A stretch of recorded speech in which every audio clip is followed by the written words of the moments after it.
Estimados y estimadas estudiantes, la Cátedra de Registros de Salud de la Escuela de Ciencias Exactas y Naturales les brinda la más cordial bienvenida. En esta ocasión abordaremos el tema sobre la automatización de procesos en el Servicio de Registros y Estadísticas de Salud, como parte del contenido de la asignatura Registros de Salud 2. Soy el licenciado Moisés Méndez Coto y será un gusto acompañarlos. Bienvenidos. Iniciaré citando una frase que dice así: la automatización de procesos mejora la eficiencia y el tiempo de valorización y permite optimizar las operaciones y los procesos. Esto lo que quiere decir, en otras palabras, es que la automatización de los procesos se transforma en reducción de costos, mejora de tiempos e incremento de la productividad en un servicio. Nosotros, como profesionales de registros y estadísticas de salud, no estamos exentos. Vamos a hablar un poco sobre el marco normativo, específicamente sobre la Ley General de Control Interno número 8292. Los servicios de salud están gestionando cambios importantes constantemente con la entrada de la transformación digital del sistema sanitario. Cada institución tiene una dependencia que se encarga del control interno. Esta cada vez más toma fuerza no solo en temas contables, financieros y de vigilancia, sino que de una forma más integral se convierte en un sistema que aborda temas de planificación estratégica dirigidos al cumplimiento de los objetivos de cada institución, por lo que se considera como un elemento indispensable que mejora la gestión de las instituciones, incluyendo las que prestan servicios de salud. Existen algunos mandatos regulatorios y de legislación, como reportes nacionales o internacionales, que potencian en Costa Rica y en el mundo a mejorar el funcionamiento y control de las organizaciones. Entre ellas se pueden mencionar la Ley General de Control Interno, la Ley de Reforma de la Contabilidad Pública de Empresas y de Protección al Inversionista de Estados Unidos, el informe COSO sobre el marco integrado de control interno, el informe COCO Canadá sobre criterios de control, el informe COSO-ERM sobre la administración del riesgo empresarial. También podemos mencionar algunos manuales y normas de auditoría interna, como las guías de aplicación sobre control interno publicadas por COSO, las guías sobre el monitoreo de asuntos de control interno en el uso de derivados de 1996, la guía de control interno de la información financiera en entidades públicas de menor tamaño del 2006 y la guía sobre el monitoreo del sistema de control interno en el 2009. Profundicemos un poco más sobre la ley de control interno. La Ley General de Control Interno número 8292 del 31 de julio del 2002 ha conformado la referencia legal para comprender de una mejor manera el control interno en el ámbito del sector público. La ley se estructura en 6 partes: disposiciones generales, administración activa, responsabilidades y sanciones, sistema de control interno, auditoría interna y disposiciones finales. Los conceptos atinentes a esta videotutoría se encuentran sobre todo en los capítulos 1, disposiciones generales, 2, el sistema de control interno y 3, la administración activa. Por lo que les insto a realizar sus respectivas lecturas y a tomar apuntes para una mejor comprensión.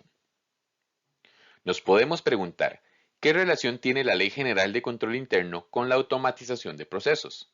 Bueno, la Ley General de Control Interno establece que el titular subordinado, en el caso de un servicio de salud, una jefatura del Servicio de Registros y Estadísticas de Salud, un administrador de un servicio de salud, un gerente, indispensablemente del nivel de atención en el que se encuentre, deba tener identificados, levantados y documentados todos los procesos de trabajo que se llevan a cabo en un servicio determinado. Al estandarizar las funciones de las personas colaboradoras en los diversos establecimientos de salud, se mejora, como indicamos anteriormente, la eficiencia, el tiempo de valorización y de esta forma optimizamos las operaciones y los procesos de cada servicio de salud. Como profesionales de registros y estadísticas de salud, es importante que comprendamos la importancia que tiene el cumplimiento de la ley. Por eso, como parte del equipo de trabajo encargado de diseñar los procesos de salud, debemos tener claridad de cada uno de los procesos y de las necesidades del cliente, antes de poner en marcha el desarrollo de un sistema de información. De esta forma, se realizó el proyecto del Expediente Digital Único en Salud, EDUS, lo que garantizó la gestión por procesos, que es un pilar fundamental del sistema de control interno institucional.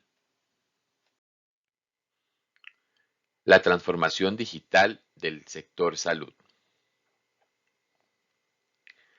Las TIC son un recurso y una herramienta que se utiliza para guiar los procesos, administración, distribución de la información a través de elementos tecnológicos. La transformación digital del sistema sanitario ha venido creciendo aceleradamente a nivel mundial.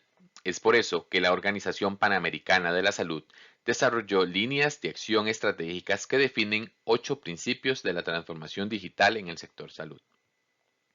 Conectividad universal. Asegurar la conectividad universal en el sector de la salud para el 2030. Bienes públicos digitales. Co-crear bienes de salud pública digitales por un mundo más equitativo. Salud digital inclusiva. Acelerar hacia una salud digital inclusiva con énfasis en los más vulnerables. Interoperabilidad. Implementar sistemas de información y salud digital interoperables, abiertos y sostenibles.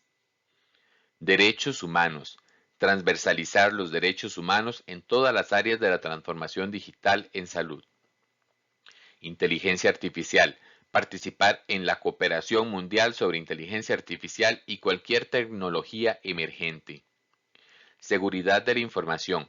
Establecer mecanismos de confianza y seguridad de la información en el entorno digital de la salud pública. Todo esto nos ha hecho evolucionar con los sistemas de información en salud para recolectar, procesar, reportar y usar información en salud y conocimiento que influya directamente en la mejor toma de decisiones. Como funcionarios de registros y estadísticas de salud o profesionales en sistemas de información en salud, debemos procurar por el funcionamiento del sistema de información. ¿Y cómo lo hacemos? Bueno, la producción de datos debe ser de buena calidad y oportunos, es decir, confiables, verificables y relevantes. Se deben mejorar las condiciones de salud y de la población y la operación del sistema de información. Esto con el fin de mejorar la toma de decisiones. Comprendida la transformación digital del sistema sanitario, vamos a hablar un poco sobre una metodología específica que es la gestión por procesos. Los servicios de salud se apoyan, al igual que otras organizaciones, en modelos de gestión que promueven la gestión basada en procesos para maximizar la obtención de resultados orientados a la satisfacción de los usuarios. Algunos de estos enfoques son las normas ISO 9000, 9001 y el enfoque de la Fundación Europea para la Gestión de la Calidad, EFQM por sus siglas, que es uno de los principios de la gestión de calidad. Pero entonces, ¿a qué le llamamos gestión de procesos? Podemos decir que la gestión de procesos es el resultado más eficiente de los recursos y actividades que se relacionan cuando son gestionados como procesos. La gestión de procesos está dividida en 4 partes que veremos a continuación. Procesos de negocio. Integra el análisis de cada proceso, subproceso, actividades, controles y soportes aplicativos. Los recursos humanos integran el análisis de los perfiles y la cantidad de los recursos afectados al desarrollo de las actividades. La estructura organizativa integra el estudio de la necesidad de redimensionamiento, la utilización y la flexibilidad. Y los sistemas de información que integran la evaluación de la consistencia y oportunidad de los sistemas de información. Como podemos observar, la gestión de procesos se integra de macroprocesos. En un servicio de salud, esto se puede traducir en macroprocesos sustantivos, como por ejemplo la prestación de los servicios de salud, la gestión de las pensiones y las prestaciones sociales. Cada una de ellas se divide en diversos procesos y a su vez se integra en subprocesos. Entonces, hablemos un poquito sobre la automatización. ¿Qué es? La automatización consiste en usar la tecnología para realizar tareas casi sin necesidad de las personas. La Red Hat define 7 áreas en las que la automatización está presente y, como podemos observar en la imagen, podemos mencionar la automatización de la TI o tecnologías de información, la automatización empresarial, la automatización robótica de procesos, la automatización industrial, inteligencia artificial, aprendizaje automático y el aprendizaje profundo.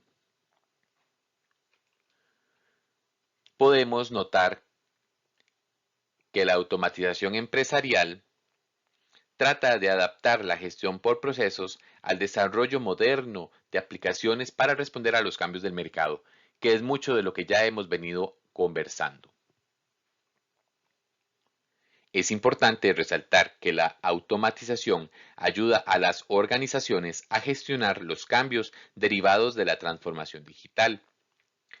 Podemos visualizar el rol de los servicios de registros y estadísticas de salud con el ingreso del expediente digital único en salud y con las diversas soluciones informáticas que apuntan a trabajar cada vez más con procesos automatizados en los servicios de salud.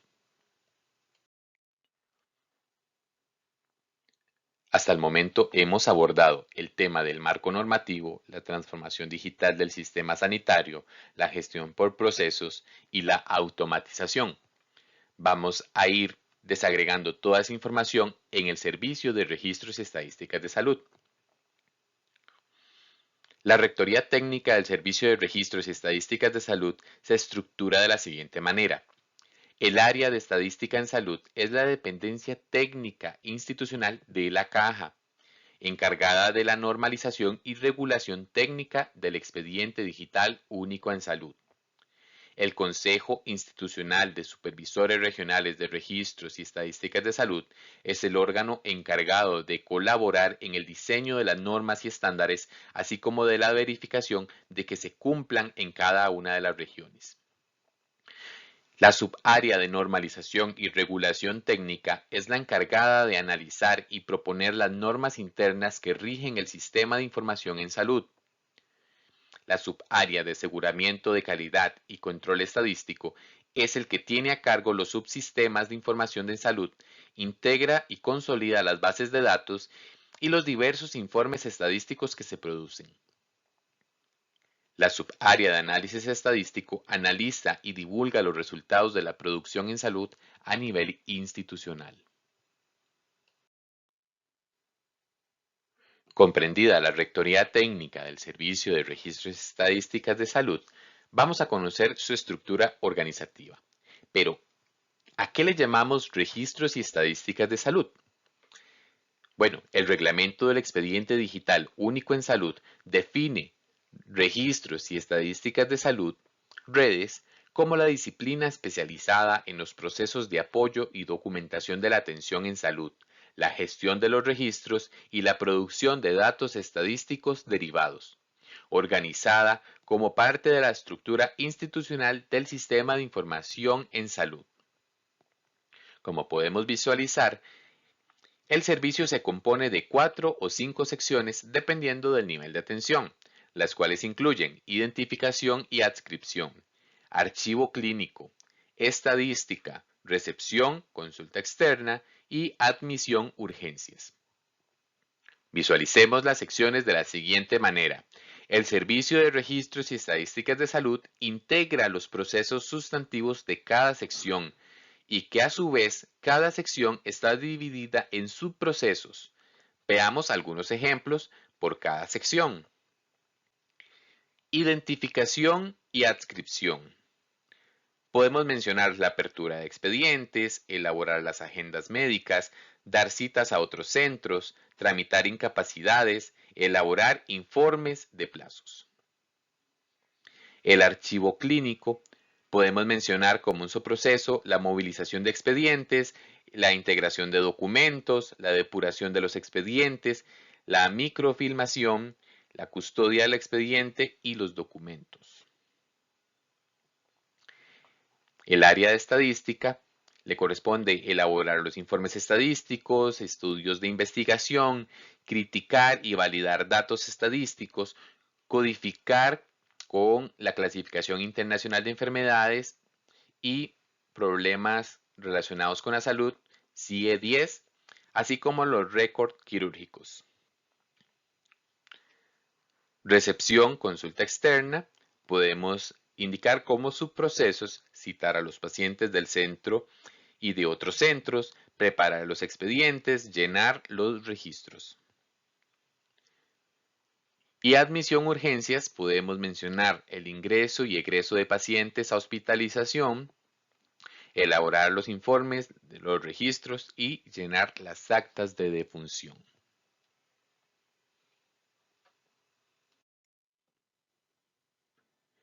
En esta diapositiva podemos visualizar cómo la automatización de procesos ha ido tomando fuerza en los servicios de salud, pasando desde la implementación, transición y sostenibilidad. A través de los colores podemos determinar la etapa en la que cada uno de los aspectos que se muestran en la imagen se encuentra. Vean cómo la etapa de implementación tiene la mayor distribución y cómo se entrelaza la etapa de transición con la de sostenibilidad. Sin duda, la gestión del cambio se describe en esta ilustración.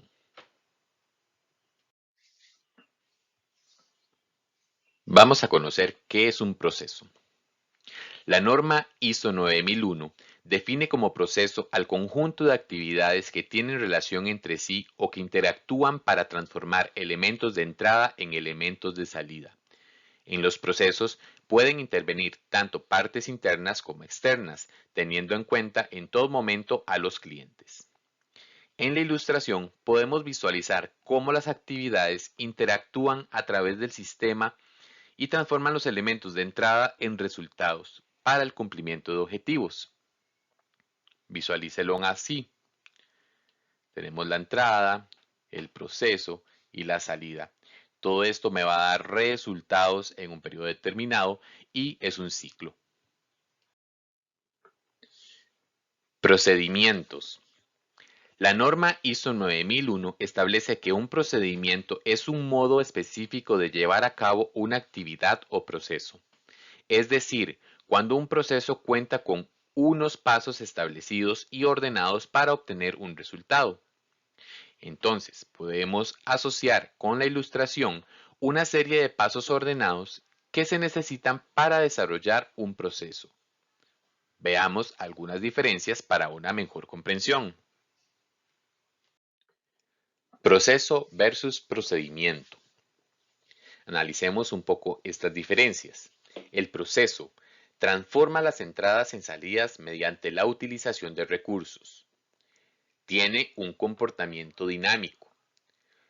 Son impulsados por la consecución de resultados. Son operables y gestionables.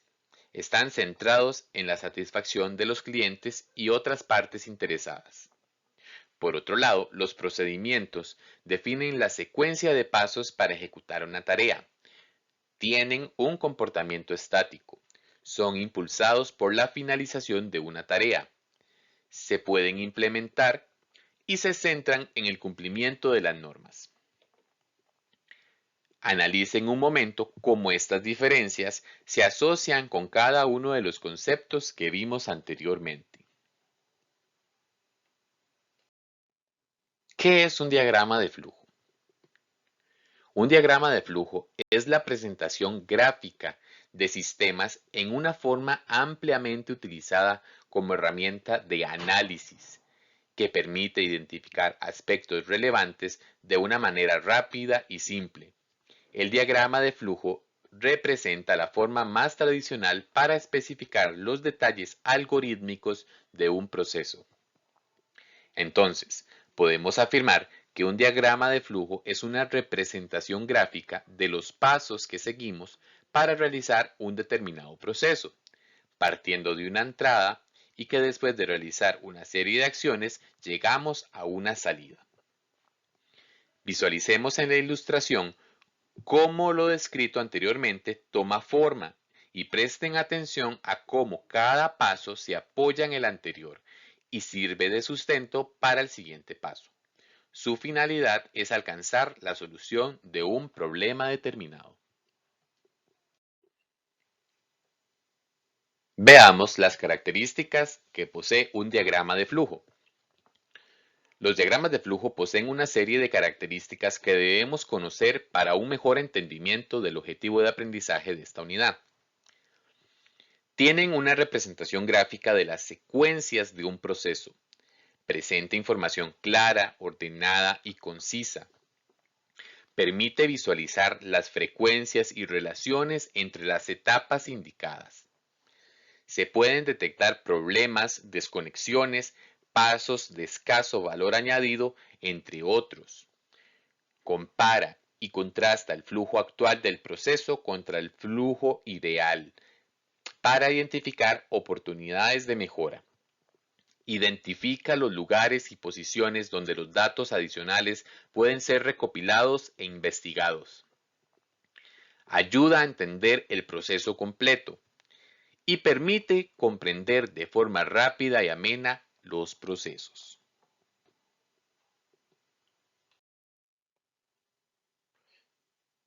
Veamos la simbología para diseñar un diagrama de flujo. En el material complementario, ustedes tienen una serie de elementos más amplia que pueden ser utilizados cuando trabajamos con los diagramas de flujo. Sin embargo, acá vamos a ver solamente algunos. Por ejemplo, la terminal indica el inicio y el fin del flujo de la información. Siempre tiene que incorporarse el símbolo de la terminal al inicio y al final de cada diagrama de flujo que diseñemos. La decisión o rombo señala un punto en el flujo donde hay una bifurcación de sí y no. Siempre tiene que tener las dos salidas de información. El multidocumento es un conjunto de documentos, cuando hacemos referencia, por ejemplo, al expediente de salud. Un conector de un proceso. Vean que es el rectángulo con una sombrita. Es la conexión con otro proceso para continuar el flujo de información. Más que todo cuando trabajamos con un subproceso dentro del proceso que estemos diseñando. La base de datos es empleado para representar la grabación de los datos. El proceso, que es el rectángulo normal, representa la actividad que lleva a cabo el proceso. El documento representa un documento que es utilizado en el proceso. El círculo es un conector interno. Representa la conexión con otro paso y se utiliza para asociar las partes o pasos dentro de un sistema. El archivo es un triángulo invertido. Se utiliza para representar la acción de un archivo, un documento o un expediente. Y las flechas o líneas de flujo indican el sentido del flujo del proceso. Entonces, los símbolos que vamos a trabajar en esta asignatura van a ser única y exclusivamente la terminal para el inicio y el fin de cada flujo, los procesos para representar las actividades y las decisiones, donde se van a señalar los puntos donde hay una bifurcación y pues efectivamente las líneas de flujo, que son las que me van a indicar el sentido de donde fluye la información.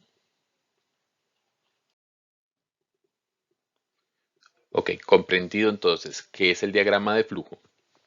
Tenemos que apegarnos a seguir una metodología. Entonces, para realizar un diagrama de flujo debemos seguir una serie de pasos que se muestran en pantalla. Determinar el marco y los límites del proceso. Debemos conocer el macroproceso, los procesos, los subprocesos, para definir dónde inicia y dónde termina cada una de las actividades. Determinar los pasos del proceso.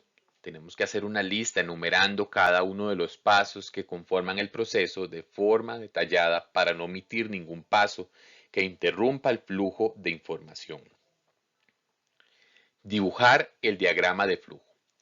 Representamos gráficamente entonces los pasos del proceso partiendo de las entradas, las acciones, las salidas de información. Comprobar el diagrama de flujo. Debemos realizar una revisión minuciosa de análisis para comprobar que cada uno de los pasos cumpla con lo solicitado. Es decir, si tengo un proceso, yo voy a, por cada uno de las actividades o las tareas que me están dando, tengo que asegurarme, hacer una revisión, analizar si efectivamente el símbolo que estoy utilizando corresponde. Un error frecuente es que utilizan, por ejemplo, simbología que no les compete. Como vimos anteriormente, únicamente estamos utilizando 3 símbolos y las flechas. Entonces debemos apegarnos, revisar que efectivamente cumplamos con cada uno de esos detalles. Por último tenemos la plantilla, que hace referencia al diagrama de flujo ya elaborado, donde se puede evidenciar, por ejemplo, los pasos, el flujo de información y los comentarios de mejora. Es importante cuando trabajamos con diagramas de flujo que conozcamos las reglas que establece la norma ISO. Los símbolos e incluso las flechas deben tener ciertas características para ser considerados sintácticamente correctos. No podemos omitirlos. Por ejemplo, los diagramas de flujo deben escribirse de arriba a abajo o de izquierda a derecha. Los símbolos se unen con líneas, las cuales tienen en la punta una flecha que indica la dirección que fluye la información de los procesos. Se deben de utilizar solamente líneas de flujo horizontal o vertical. Nunca debemos utilizar líneas diagonales.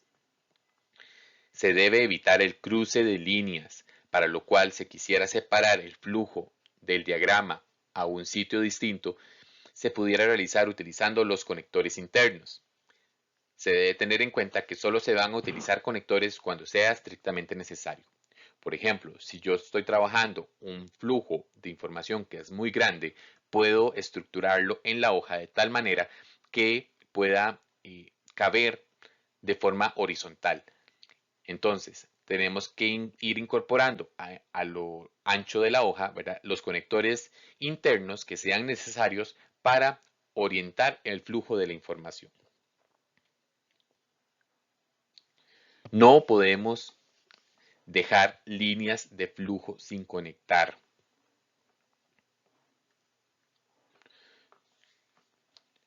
Cuando trabajamos con flujos de sistemas de información en salud que son diferentes a los que hemos venido trabajando, los textos que van escritos dentro de los símbolos deben ser legibles, precisos y deben evitar el uso de muchas palabras. Todos los símbolos pueden tener más de una línea de entrada a excepción del símbolo final para que lo consideren.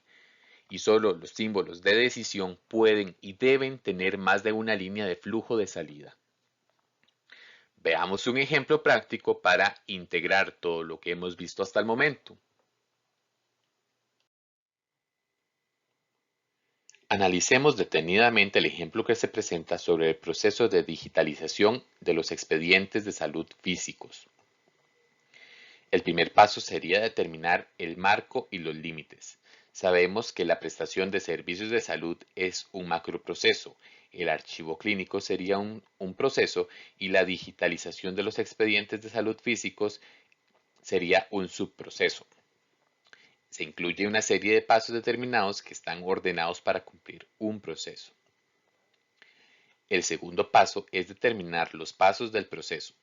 Pueden ver que en el recuadro hay 4 columnas que evidencian la columna 1, la numeración del paso, la 2, la descripción del paso, la 3, el flujo del proceso y en la 4, los comentarios de mejora. Entonces, observe cómo se muestra la serie de pasos que se determinan el proceso de digitalización de los expedientes de salud físicos. El tercer paso es dibujar el diagrama de flujo. Observe en la columna 3 cómo se establece el flujo del proceso de digitalización de los expedientes de salud físicos y es importante resaltar la utilización de los símbolos de terminal, el proceso de la decisión y las flechas que unen todo el flujo. Vean que no se utiliza ningún otro símbolo. Por lo tanto, podemos visualizar la entrada, las acciones y las salidas de información. El cuarto paso es la verificación o comprobación del diagrama de flujo. Debemos realizar el análisis del flujo del proceso que establecimos. Es acá donde tenemos que hacer cumplir las reglas que rigen los diagramas, corregir y prevenir los errores frecuentes y comprobar que cada uno de los pasos cumpla con lo que se está solicitando. En el ejemplo podemos observar que cada actividad tiene su respectivo símbolo, que se utilizan las terminales de inicio-fin, que las flechas están en la dirección adecuada, que el flujo está diseñado de arriba abajo, que las decisiones incluyen ambas salidas de información y es importante cuando trabajamos con las decisiones, que son los rombos, incluir los cuadros de texto para incorporar las palabras sí y no. El quinto paso refiere a la plantilla, que es prácticamente lo que tenemos en pantalla. Se refiere a todo el flujo de información completo de la columna 1 a la columna 4. Entonces, partiendo de la premisa de que deberán trabajar construyendo diagramas de flujo como parte de un ejercicio académico, se les brindará una serie de procesos y subprocesos ya establecidos con los pasos y los comentarios de mejora, por lo que no deben incluir ninguna observación que no les haya brindado. Y en efecto, cada uno de forma individual deberá seguir cada uno de los pasos que abordamos para la construcción del diagrama de flujo de los procesos que les sean asignados.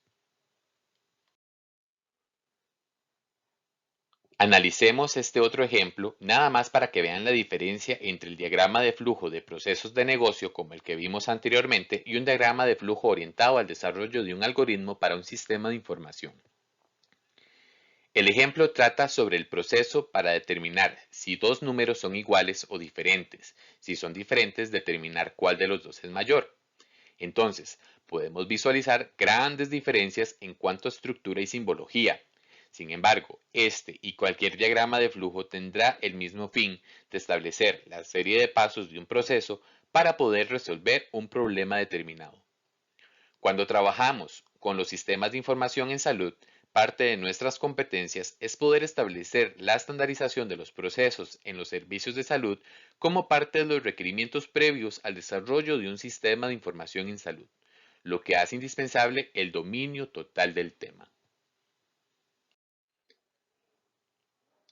De esta forma llegamos al final de esta videotutoría de automatización de procesos en el servicio de registros y estadísticas de salud. Agradezco de antemano su atención y les recuerdo que a través del foro de consulta, cada docente estará anuente a responder cualquier duda que les surja del contenido visto en esta videotutoría o del material de apoyo. Como un ejercicio de autoevaluación, les pido elegir un proceso de su vida cotidiana y determinar los pasos del proceso. Déjamelo en un comentario.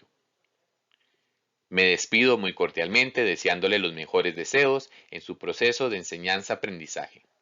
Suscríbete al canal dando clic al botón rojo y activa la campana para que no te pierdas ningún video.